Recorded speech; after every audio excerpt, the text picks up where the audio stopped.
This is the Horse Radio Network. This is episode 97 of the Healthy Critters Radio on Horse Radio Network. Healthy Critters Radio is brought to you by Biostar US. Find them online at biostarus.com. On today's show, we spend time with one of our favorite guests, Cathy Macinroe, an equine sports therapist. The breed of the show is the Jersey Giant Chicken. Critter Nutrition focuses on Biostar's Optimum GI supplement. And in Coffee Klatch, we share our favorite funny things our dogs do to make us laugh. Listen in.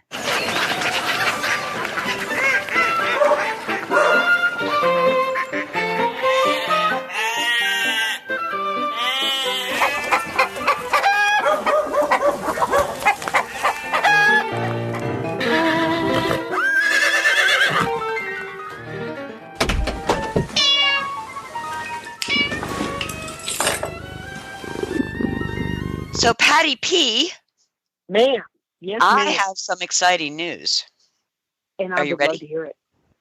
I am. We're going to have Jim Coford on our live show and during the Horse Radio Network Radiothon, which is on Cyber Monday. That is going to be fun. Jim, along being a very accomplished Grand Prix rider and trainer and clinician, is extraordinarily humorous. And am I right? I mean, yeah, he has some of the best stories, and he's very good at telling them. Mm-hmm. He's also one of the most popular riders. For those of you who aren't involved directly in dressage, he's probably one of the most popular FEI riders in the sport in this country.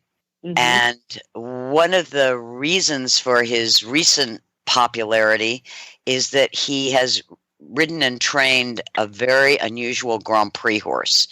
She is part Frisian and part carriage horse, and she's a pinto.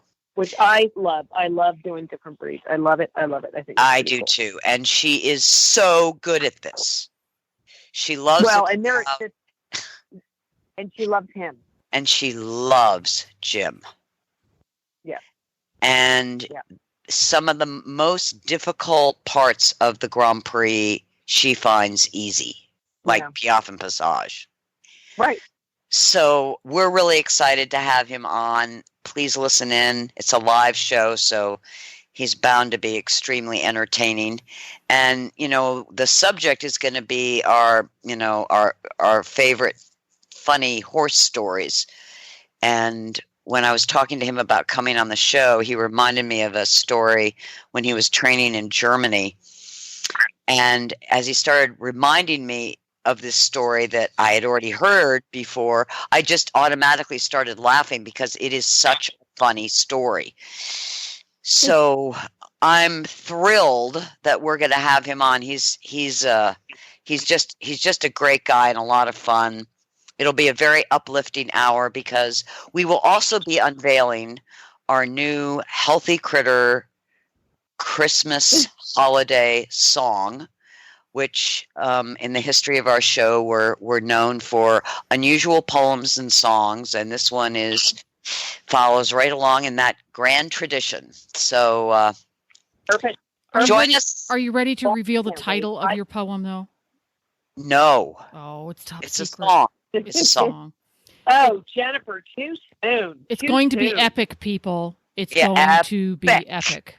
And you'll be able to sing along, even with the revised verses. So join us on Cyber Monday, 3 p.m. live. You could call in. You can talk to us. You can sing songs to us. You can joke with us. So save up all your great ideas and jokes for Cyber Monday. Perfect. It's Cyber Monday. What day? What day is that? That is December. It's the day after. It's the Monday after Thanksgiving. Yeah. So that's December 2nd. And you can find out all the information you need if you're curious and you can't remember all this stuff. If you just put in Google HRN Holiday Radiothon, the site pops right up. If you go to horseradionetwork.com, we'll have links there. And I'll have the whole schedule for the whole day and Healthy Critters Radio with Patty and Tigger and Jim. And Glenn. And Glenn. And Hedwig. And I'm sure Hedwig will make an appearance. They have the 3:00 hour, and we have gobs of prizes that we're giving away. It's great fun. I encourage you all to tune in, and I'm encouraging everyone to send a postcard to their friends, encouraging them to tune in as well. Yes, a postcard. Perfect. So now we're going to move on and begin with Cathy Macinroe, who is an equine sports therapist, who is one of my favorite people. So knowledgeable and so much fun. So get ready for a really fun start of the show. And we're here with our good friend of the show, Cathy Macinroe, who is an equine sports therapist, one of my favorite people on the planet. And we're Hi, Cathy. Hi, Tigger. How are you? I'm good. I wanted to start our discussion with the kinds of things that you're running into as an equine sports therapist. What things are you running into with horses physically? I mean, you spend a lot of time with some top performing horses. What are some of the challenges you're finding with their bodies and their overall physical well-being?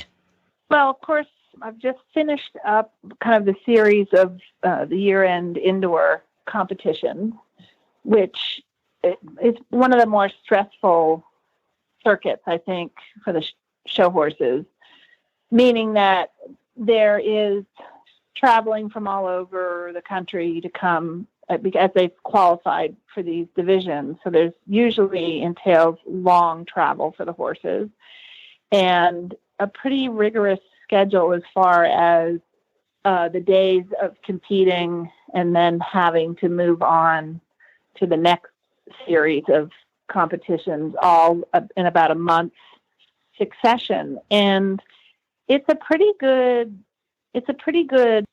way to see how stress affects horses' bodies. I was talking to Tigger recently because, of course, we talk all the time. I kept coming up with asking her questions about GI tracts and stomachs and all sorts of things, muscle tightnesses, and what is the nutritional component that either helps them or makes it harder for them. And because I always try to, when I'm, come in to try to help somebody with their horses physically on a sports therapy level, to try to rule out any outside factors. Of course, we always look at, these are some of the things we often look at is the schedule, the surface they're being ridden on, the equipment fitting properly, how much riding they're having to do to prepare them for their classes, and to try to help give the horses physical support to be able to do that job. And many of these horses are top athletes and they do quite well. I mean, they do quite well at, with all these conditions that kind of go along with that level of competition. Where I get challenged is when I continue to find similar trends with horses. And these are the things that I mostly feel is what I'm feeling. And that prompts me to call Tigger is, for example, I will find horses that are very tight in the girth area, and they often will give me things they're struggling with. They won't turn left, they won't turn right. They're girthy, they're tight in their back, or they're missing a lead change. Like, these are the common things they tell me. And one of the common denominators that I find, from trainer to trainer, surface to surface. So, I also do work on race horses, and, that's with the race horses, you have a large number of horses doing the same things, the same surfaces, the same training methods. And so you'll start to see trends. So I take that experience into the show horse world and I try to look for trends. And one of the trends I kept finding was this kind of presence of very girthy, sensitive under the sternum area, sensitive kind of in their back area.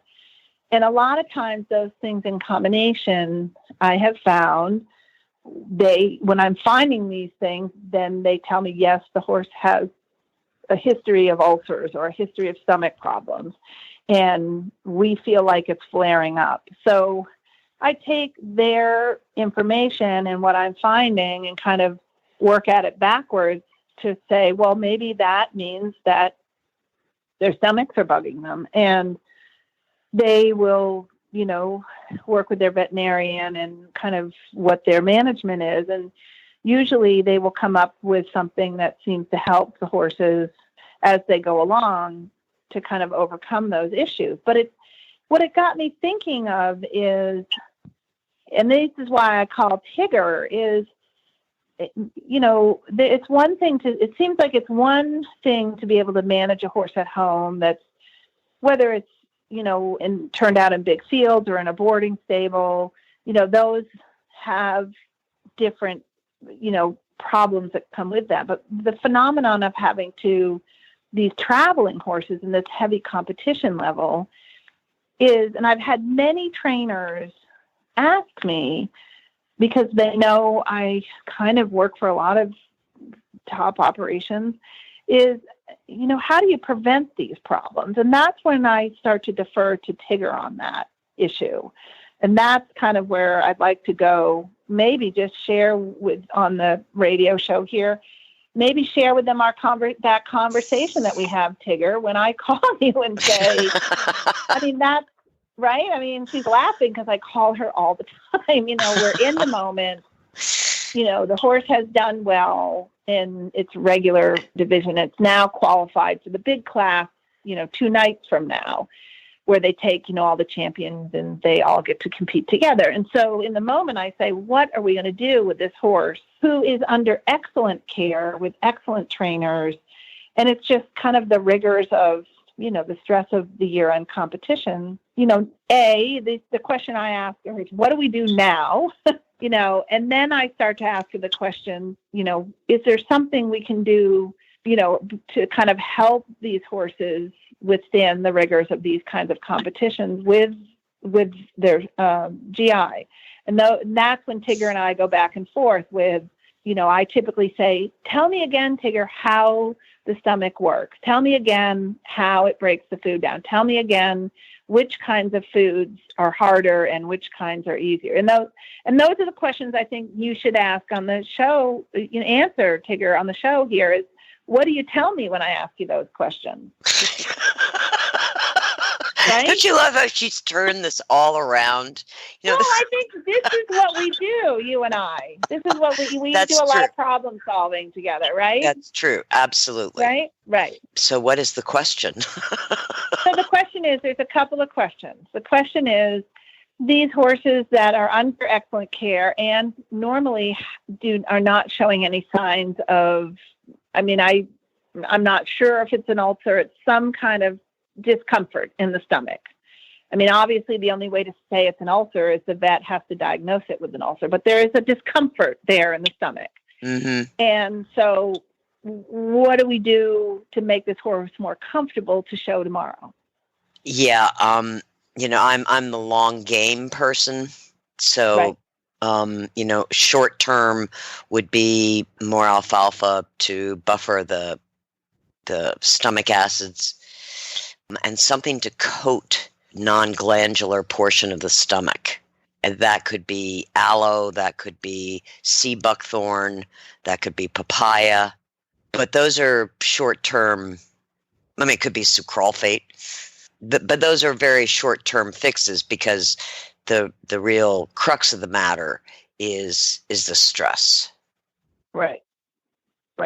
So then the question becomes, when we know these horses are going into stressful situations and we want to do everything we can to help prevent the effects it has on the GI and specifically the stomach, and we've had these conversations about diet. And I mean, we've recently had these conversations about diet. And, you know, I know one of your suggestions is always alfalfa. And I know there's a bunch of studies out recently and things I've seen. And I see a lot of good trainers, implementing that in their programs.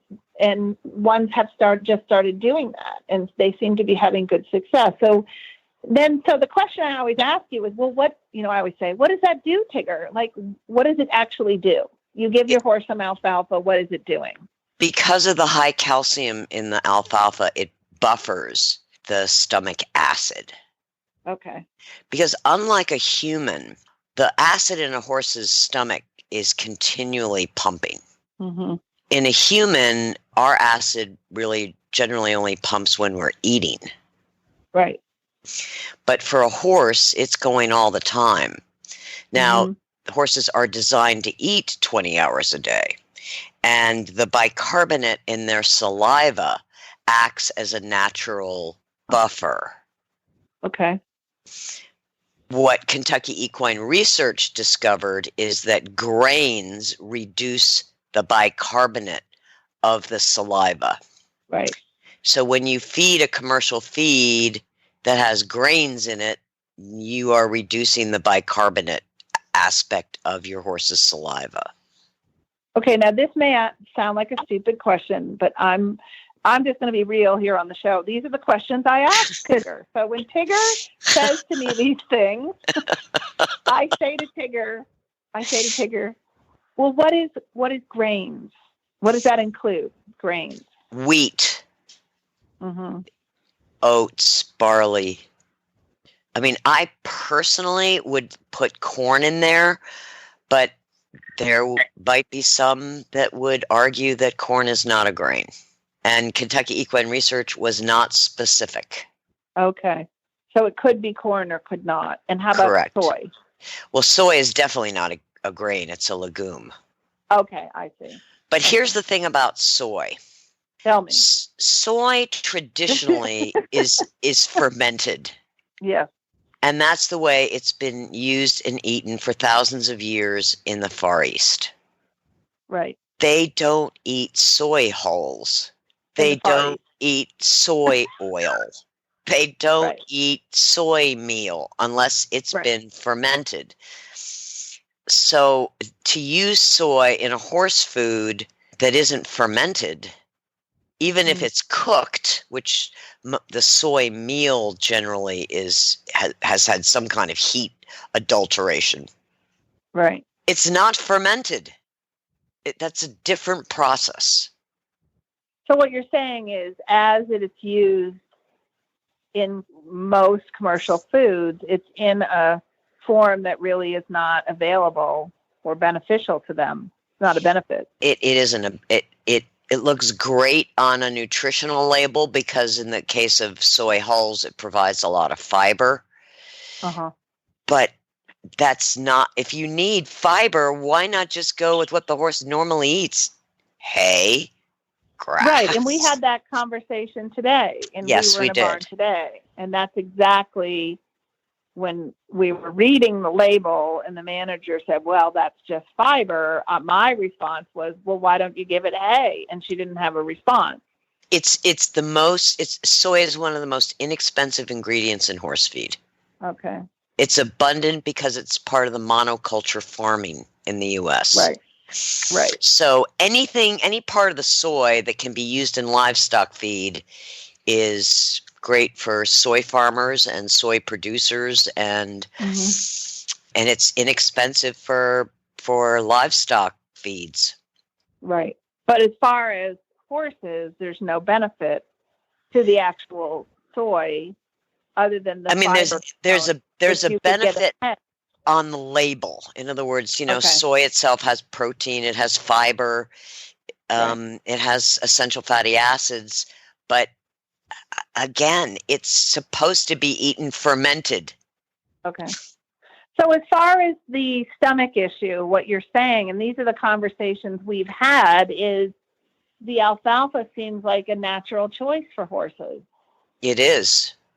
And it's interesting to me that if I have an opportunity to talk to them about it, and of course I'm not a nutritionist, but all I know is when I see certain trainers, and of course I never divulge who the trainer is, but in a general way, if I notice certain trainers have gone to an alfalfa pellet, Renew Gold type of diet, the horses seem to have fewer problems with their stomachs in competition. That's what I've noticed. And I've noticed that trainers that maybe have come from a family of horsemen, whether they're trainers or just horsemen, I mean, some of them have come from parents and grandparents that have fox hunted or, whatever.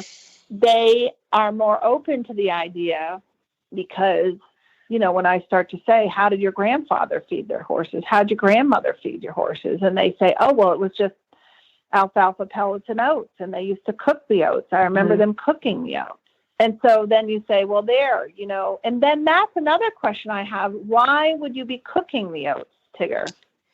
Well, what's the benefit to cooking the oats? Is there any benefit to their stomach? Well, you're sort of breaking down that hard fiber on the outside of the oat that a lot of people say, oh, my horse doesn't digest oats because I see it in the manure. Well, that's just the outer hull. Okay. And it is very fibrous, like a lot of cellulose, which is, not highly digestible, but it will move through the GI tract. It's just, it's bulk that is fiber. Undigestible fiber. When you cook it, you kind of break down some of that cellulose. Okay. And it's easier for them to access the actual oats. Exactly. Okay. All right. So those old timers knew somehow that is something that really benefited their horses as they, the old, it's easy to say life is more stressful for these horses today, but if you remember back to the 3-day eventing with the long form, that was that was a pretty stressful. Those were pretty stressful competitions, and we didn't even have Gastrogard back then, and so the diet was all you had, really. But remember, even back in those days, the horses got the winter off. Right. We didn't show and compete all year.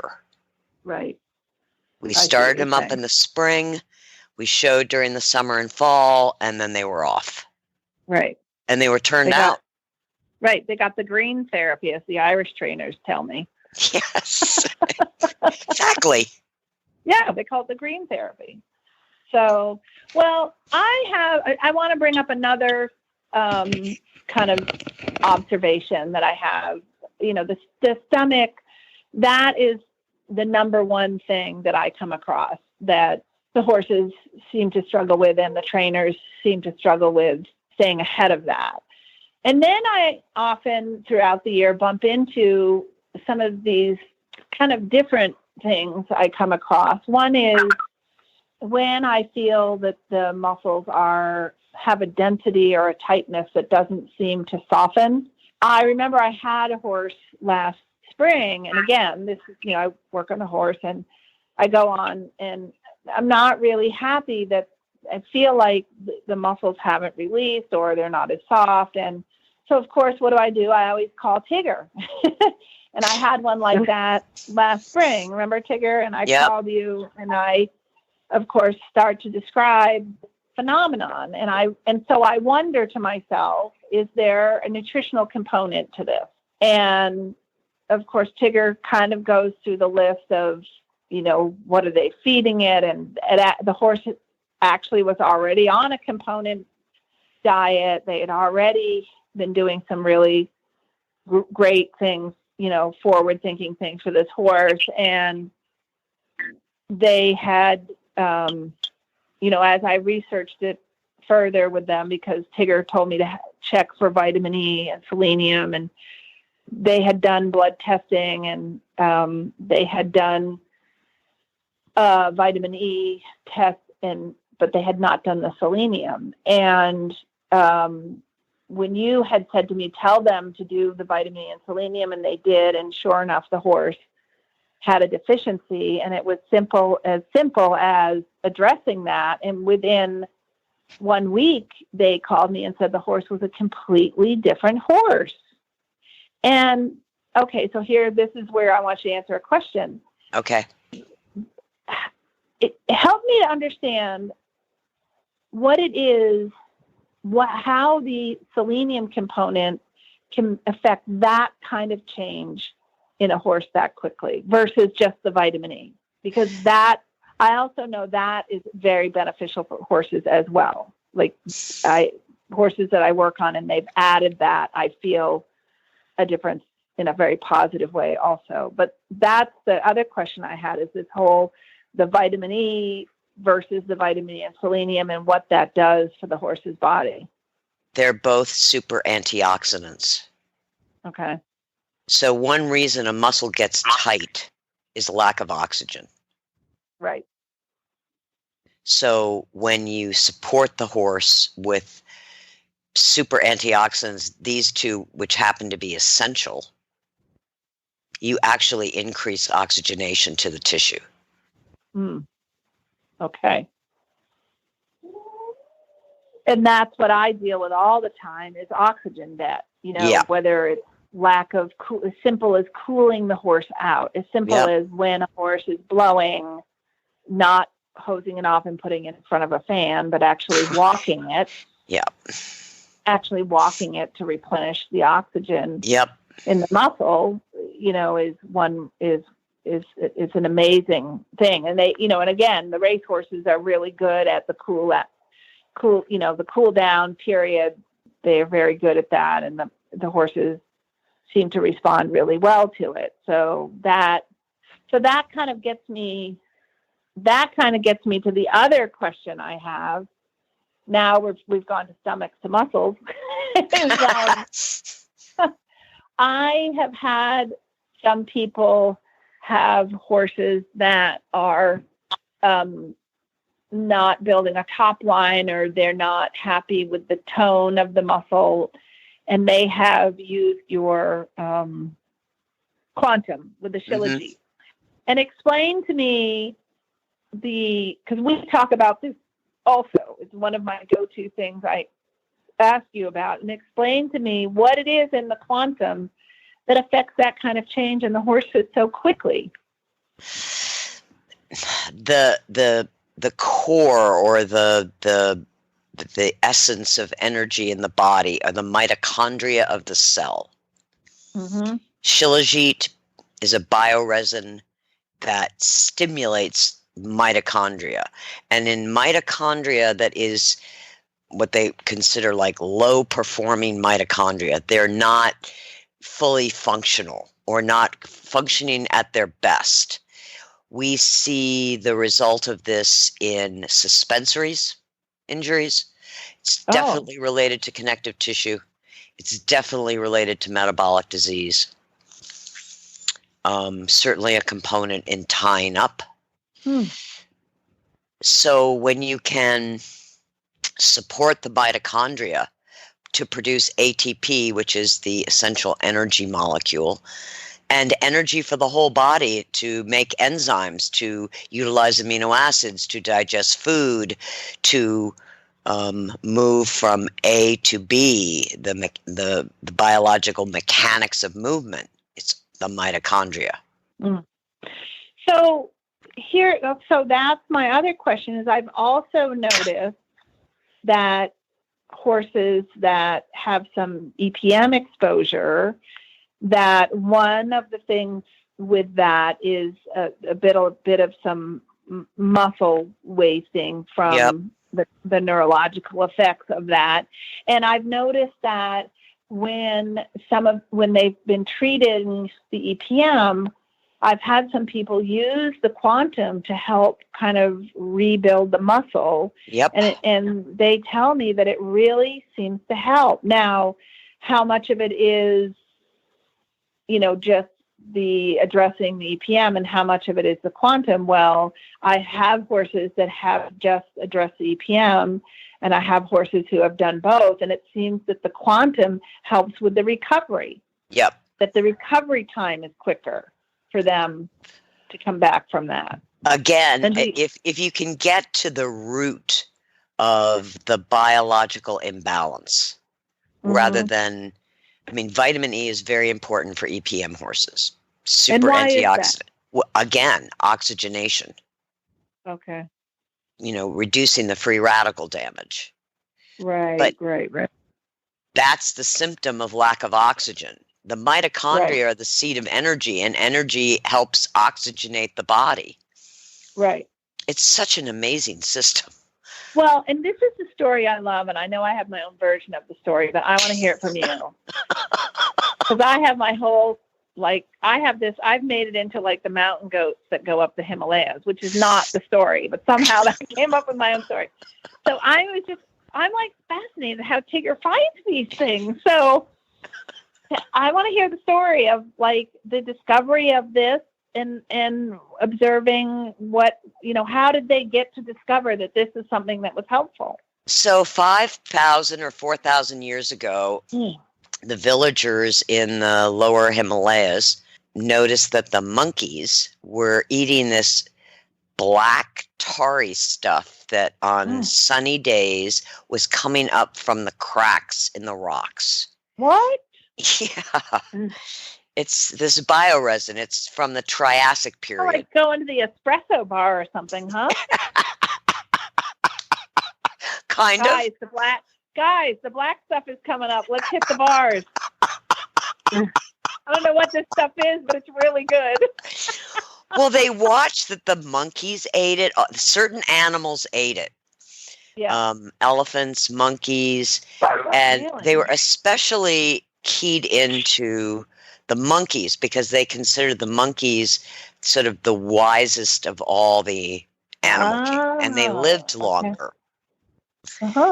So the Ayurvedic seers or practitioners, Ayurvedic means the science of life. That's what they developed 5,000 years ago. Wow. And they looked at natural substances and analyzed the life force that was in each plant and what it did physically and spiritually to the body. Right. So Shilajit came to their attention, and Shilajit is actually, it means conqueror of mountains, destroyer of weakness. Whoa. And that's why the Sherpas in Nepal drink Shilajit tea. Wow. Well, fast forward to the 1960s, and the Russians, the Soviets, were looking to, make super athletes, right? Yeah. And dominate the world in athletic events.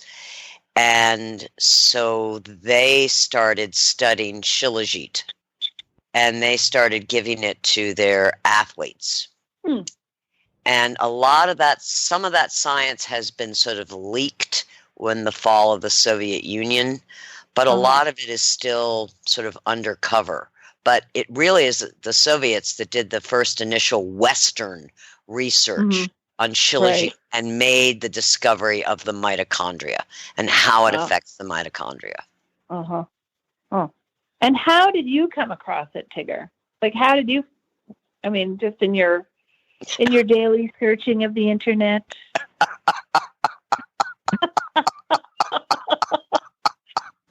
Sherlock.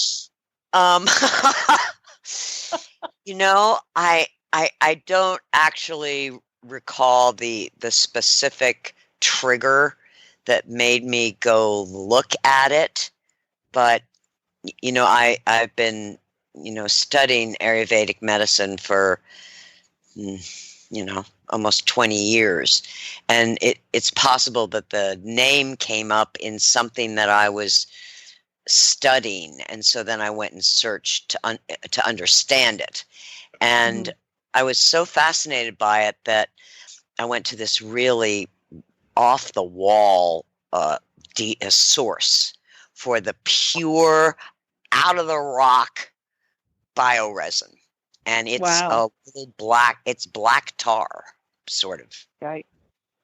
And it is the most disgusting thing you would ever want to put in your mouth. Well, we always joke, a little pinch between your cheek and gum, Yes. right? Give me some of that quantum. The only way I could actually get it down was to make it into a tea, which meant that I just diluted it with hot water so I could actually drink it. And then, of course, I had to enlist Peter, who is always willing to try whatever I give him, bless his heart. And we both felt a definite energy result of drinking that tea.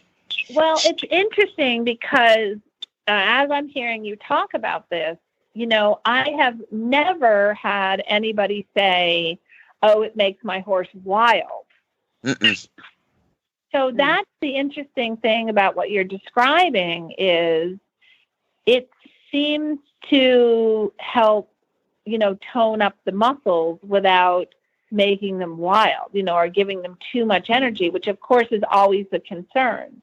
That's the fine line with performance horses. People, the thing is that we use the word energy so interchangeably with a sense of forward or of out of control, and on a cellular level, it's how the body functions. So Shilajit supports the basic biological functioning of energy. Well, it seems like it makes it more efficient, right? Makes the whole body more efficient. Exactly. Yes. Exactly. So if the body is more efficient, they're going to utilize what they have available to them. Is that correct? Yes. And that translates into being able to build muscle and to recover from physical stress and ward off things like insulin resistance. The easy keepers should all get, Shilajit. Right. To speed up, and any horse that's got a connective tissue issue that wasn't from an actual, Right. Well, and injury. That's the other thing, Tigger. I also have horses that are, kind of aging out, that are still maybe competing at a lower level, and I still, they may have those in the same barn as the high performance, or they may be at the farm, and I work on them at the farm. And that is something, when they start to lose their tone, is one of the things I've seen people use that has had a tremendous effect on the older horses. Unbelievable. I mean, the older horses really start feeling better in a profound way. Yes. And that whole muscle wasting that starts to happen as they're aging, it seems to slow that down. And what you're telling me is it helps with the soft tissue too, which they start to become more susceptible to those injuries as well. Yes. And that would help. That would help with that. So, well, I'm glad I could answer your question. Yeah, I think that about covers all my questions. So, to the people listening, they got a little insight on our little conversation. When in the moment, I'm calling you from here, there, and everywhere, and asking you, firing at you a million questions, and I visualize, here I am at wherever I am on my cell phone in some tent or barn somewhere. And I visualize Tigger at her computer peeling down to like 12 layers on the internet to get to the real ingredients to whatever. And then she fires at me 2 or 3 research documents from different universities. And then I say to Tigger, what am I supposed to tell them? I mean, great, I understand it. I just tell them to call Tigger is what I tell them. So now they get a little insight into our world. That's it, folks. Right. Welcome to our world. I take Tigger with me wherever I go. She's I'm on pocket speed dial. size, travel size. Yeah, exactly. So, thank you for all your help over the years. Well, Peter. it takes, and I'm sure all our listeners know, it takes a village with Yes. the Amen. horse. Yes. And I love working with Cathy because she has an insight that I don't have. She's hands-on. She's feeling what's going on in the body. She's feeling the muscles. She's feeling what the horse is telling her. And that's why we can work so well together, because the combination of what I know and what she knows, we've been able to help a fair amount of horses. Right. And also, let's not leave out, the owners and the trainers and the grooms. That's the people all part of the village. The people are there every day giving me, they give me their information, and I kind of put it into what I'm feeling, and then you kind of guide, offer some suggestions. And it has really benefited a lot of people trying to do the right thing for their horses. Yep. And that's the bottom line. There's a lot of good people out there trying to do the right thing for their horses. And it's been a really wonderful thing to have you, Tigger, to offer some other thanks, insights. Cathy. Yeah, it has. So, all right. Well, thanks for coming on Healthy Critters, and can't wait to have you back. Anytime. Okay. Okay, thanks. Okay, thank you. Bye now. Bye.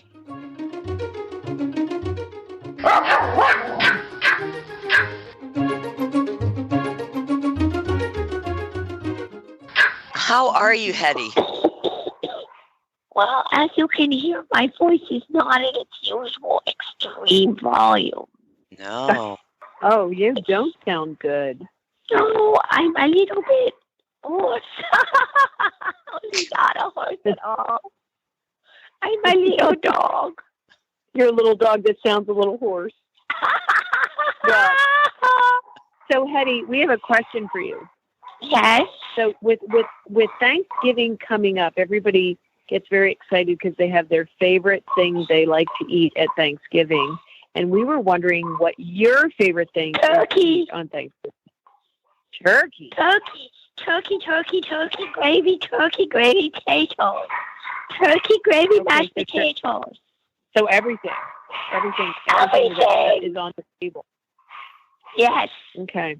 That's good. I was certain she was going to say cheese. Didn't you think she was going to say cheese? I thought it was cheese. I really doubted there would be string beans or sweet potatoes.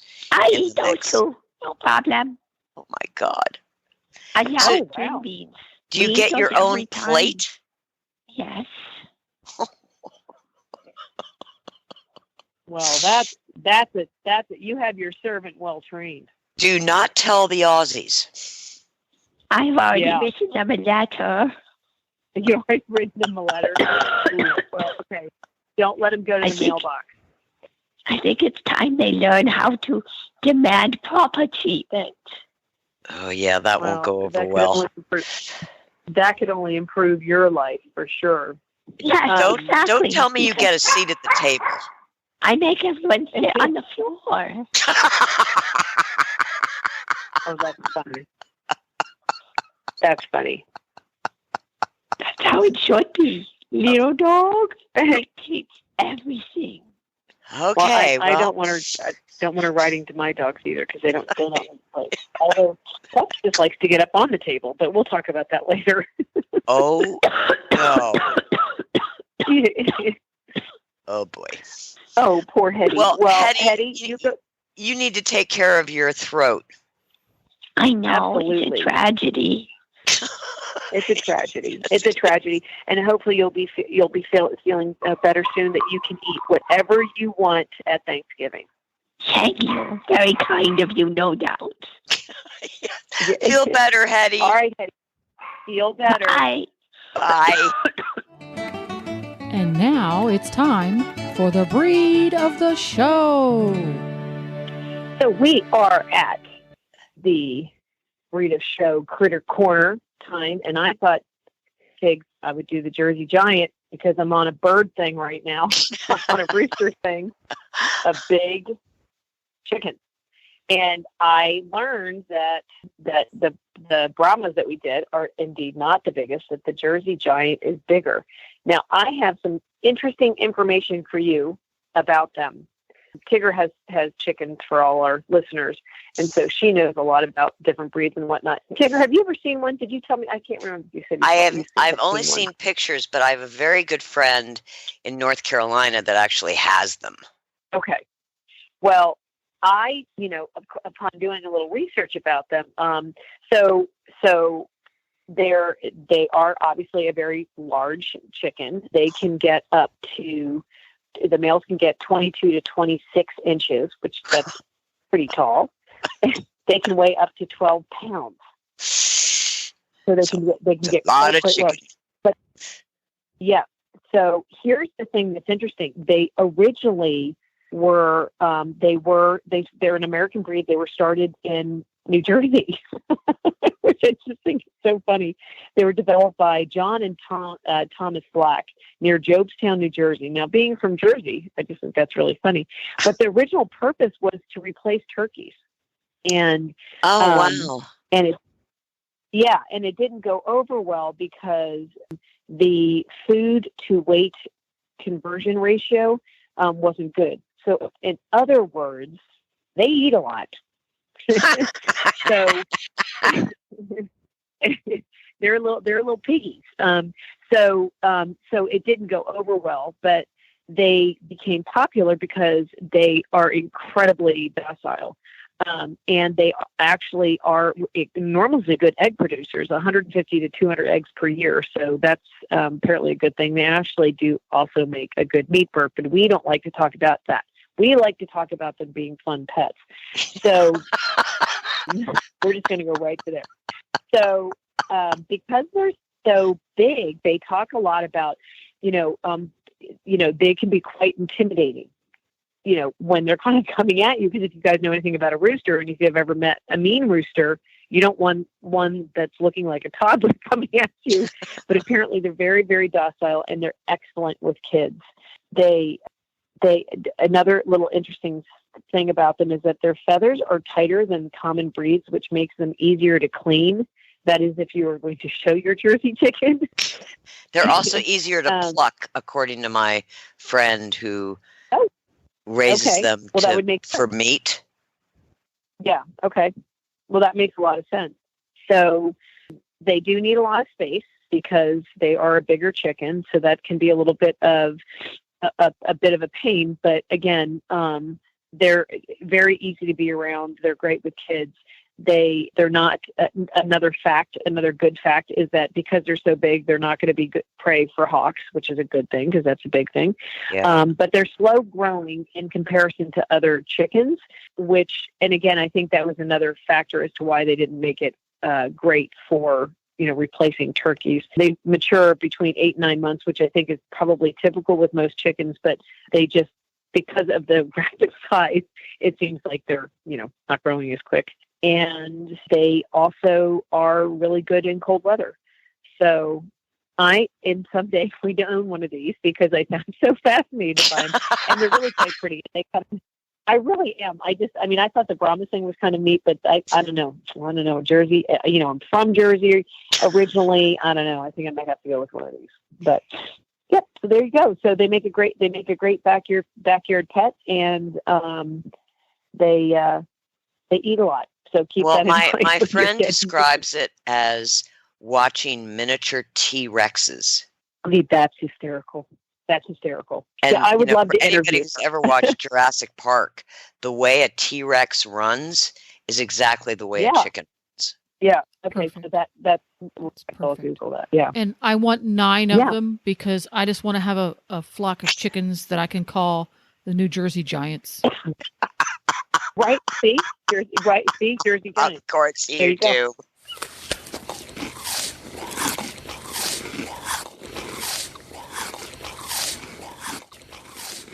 So we're here at Critter Nutrition, and I'm going to talk about Biostar's newest formula, which is Optimum GI. It's a supplement that addresses and supports both the upper and lower gastric regions of the intestinal tract in a matrix of bioavailable minerals and nutrients for whole horse health. Horse owners now have the support their ulcer-prone horses need, in addition to the essential vitamins and minerals. What Optimum GI can do for your horse? Well, it helps to buffer acids in the stomach, thereby reducing irritation in the squamous region. It also provides mucosal protection in the glandular region of the stomach. It provides a complete amino acid profile, including the muscle-building branch chain amino acids, the most bioavailable macro and micro minerals, essential vitamins and antioxidants from plant sources, and important cofactors for digestive health. As you know, all gastric ulcers are not alike. They can form in the upper third portion of the stomach or the lower region of the stomach, and each region of the stomach requires different pharmaceutical treatments and support.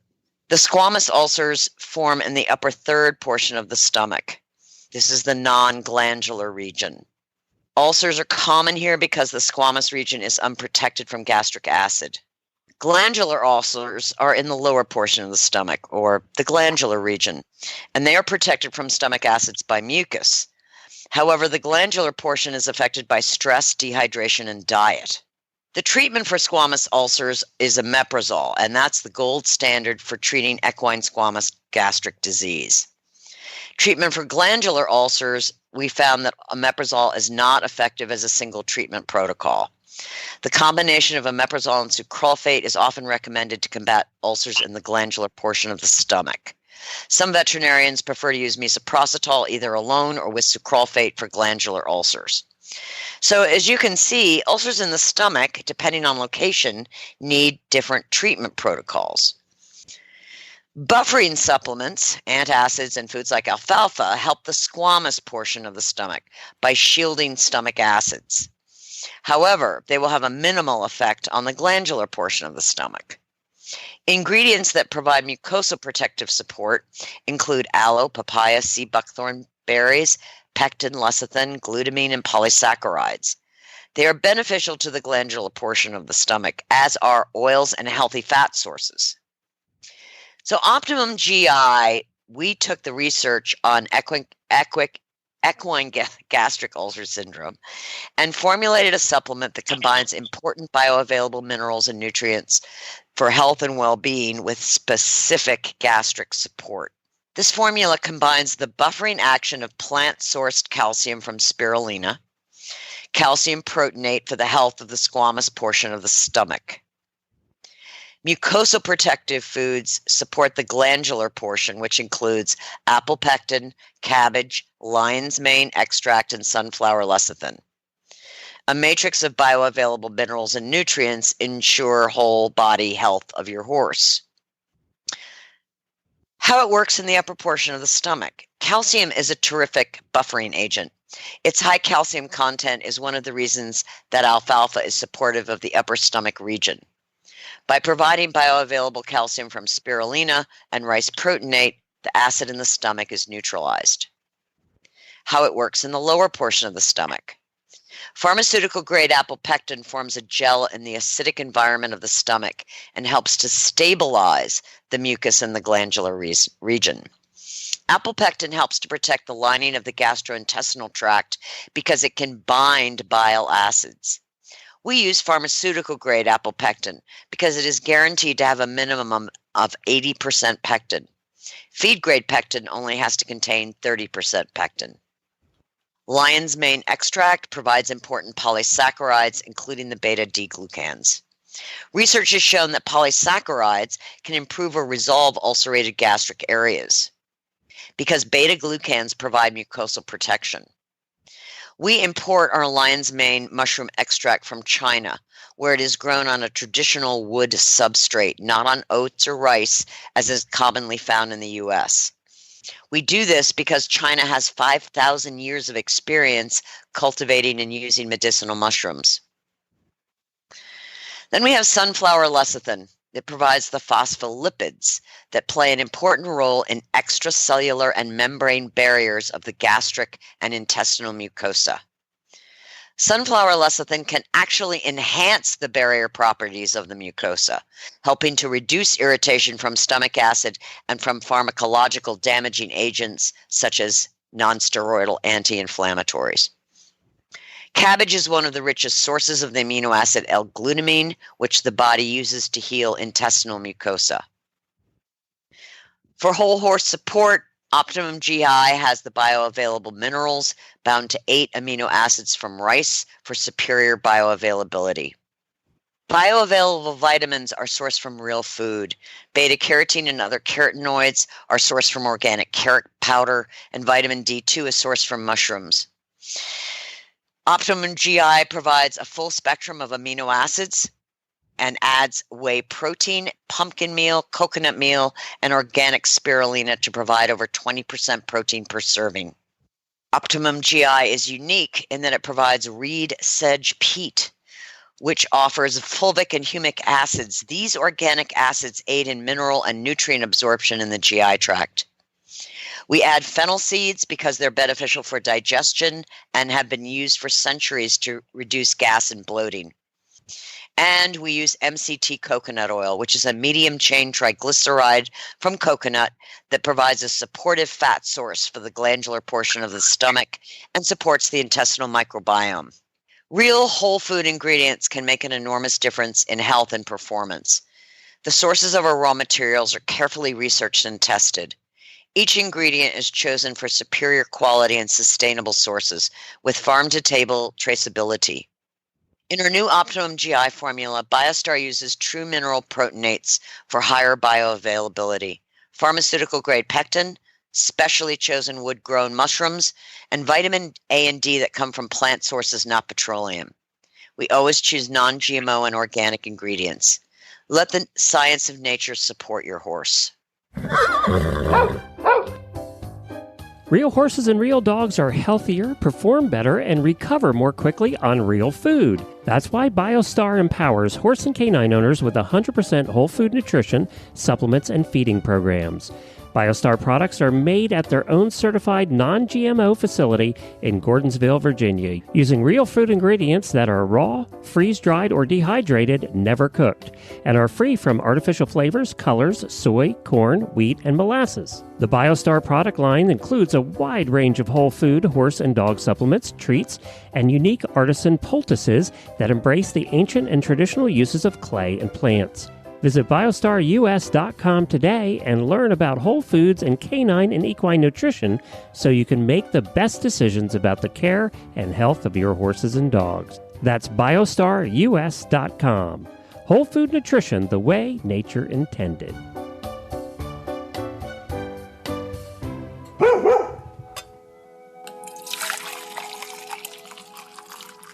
So we're in Coffee Klatch, and something that my dogs do today, that did today, made me think this would be a really good topic. And the topic is the funny things that our dogs do that make us laugh. And today, my entire pack, I was sitting on the couch and I had just gotten off a phone call, and they all lined up on the other side of the coffee table, and they gave me this collective Australian Shepherd Vulcan mind meld. You will give us a cookie. You will give us a cookie. You will get up right now and give us a cookie. And it made me laugh so hard that it kind of inspired me to bring it up, because we all have dogs that just make us laugh. I love the mind meld. Oh, did they put their paw on your temple? No, they just sat there totally focused on me, of one mind, all four of them. You will give us a cookie. And did you give them a cookie? We eat a cookie. We are the cookie. We are one with the cookie. We are one with the cookie. We are one with the cookie. What kind of cookie did you give them? I gave them a Biostar liver treat. A Biostar liver treat. Oh, now they each got a Biostar liver treat. Of course. They didn't have to share a liver treat. No. Each, yeah. Gotcha. Yeah, I'm pretty susceptible to the Australian Shepherd Vulcan mind meld. Oh, well, you're not in charge, and you know that you're not in charge. You just get to pay for shit. Yeah. So, Patty, So. what funny thing have your dogs done recently? Well, where does one start? I am going to discuss Catch. Catch is a young male, and he thinks that he thinks he's quite funny. And actually, I think he is. He's got a great sense of humor. But he has learned how to lift the trash can lid, and I have a stainless steel trash can, and it's so funny because you go about your business. You have I'm in the kitchen doing my thing, blah blah blah blah blah, and I will hear this sort of like clanging noise, and I don't think anything about it, and I see him over there, and he's got his foot, and I think this was purely by accident, but the thing where you step on it, yeah, and it lifts it up. Well, he'll get on that, like kind of get his foot on it, and he's figured out that if he steps on that, he can flip it up with his nose. So anyway, we caught him with that, and of course, and then he looks at me like, and he'll come, and then the minute he does that, and I'm like, Catch, what are you doing? Then he spins around and he sits like, may I have a biscuit? or may I have something from that trash can? So we very quickly let him know that the trash can thing is not going to happen. But just last evening, I was not feeling very well, and we had a little center island, and it's up quite high. And I was sitting in my bedroom, and I heard this noise, and all of a sudden I hear Catch, and he comes running into the room like a very good boy, because I called his name, with his plastic thing in his mouth. And he had knocked off the counter. He knocked off the counter what was left over in there. And he brought it into me to show me like it was some sort of a prize. So he's just now learning that like he can put things in his mouth, and he finds that very amusing. So during the day, the deer here are in major rut, and there was a display of, it was kind of like watching the National Geographic today, because the bucks were, actually fighting with each other over the doe, and a bunch of does. And so I have to tie him up, because if I'm not paying attention, he's going to go help. So in the process of this, he's a very long leash where he can, see where I am at all times. But it's near a basket of bell boots and boots. And he very quietly and very daintily goes into the basket, picks something up, and brings it around to the outside and plays. So basically, by the end of a 30-minute period, he had taken about 5 sets of boots, a couple polos, and some bell boots, and stacked them outside real nice for us, so that we could attend to them while we were sitting and watching the deer. So that's just one dog out of my crew that is being quite silly. Oh my God! Yeah, it's constant. Yeah, so I live to serve. I love Australian Shepherds. They've got a great sense of humor. Oh my God. I caught Buckaroo with a jar of peanut butter on his nose. So what you're saying is it runs in the family. Uh-huh. Right. So okay. There you go. What's that? Like Pooh Bear had the honey pot, and oh yeah. Well, that was Buckaroo, and he couldn't quite figure out how to get it off, because he'd gotten his nose in there, and so he was banging it around, but then his tongue would come out and lick up some of the peanut butter. So, hey, that's adorable. That's adorable. Oh, how about Glory, Jennifer? Well, actually, today she did something kind of a chuckle. I had given her a proper bone. It was a little tiny shin bone or something like that I had gotten at the store. It was smoked or baked or something, and it had all the little bits of sinew on it. It looked really yummy. Oh, she'll like this.